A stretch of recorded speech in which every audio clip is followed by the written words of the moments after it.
Otoritas Jasa Keuangan OJK Provinsi Bali meyakini sektor pertanian dan pariwisata ikut menjadi penopang perekonomian di Pulau Dewata.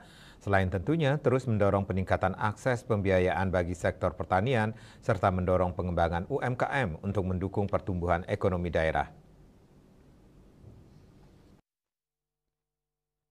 Kepala OJK Provinsi Bali, Kristrianti Pujirahayu di Denpasar menyampaikan akan berupaya menggenjot skema closed loop guna mendukung sektor pertanian agar sejalan dengan pertumbuhan sektor pariwisata.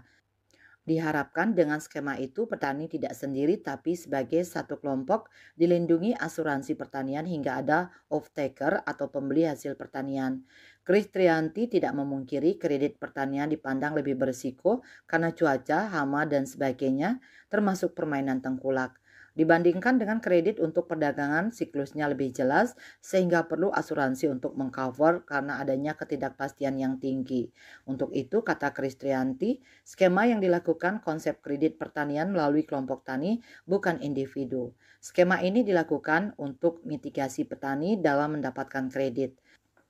Selain pemberian kredit, di dalamnya juga sudah termasuk free pendampingan.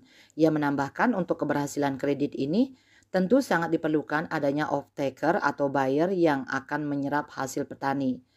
Kehadiran kemitraan hulu hilir termasuk adanya off-taker itu juga diharapkan menumbuhkan minat lembaga jasa keuangan untuk menyalurkan pembiayaan khususnya kepada kelompok petani termasuk melalui skema kredit pembiayaan sektor prioritas KPSP.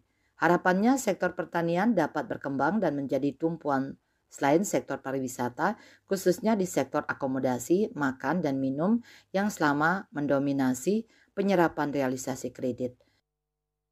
Bisnis Bali melaporkan.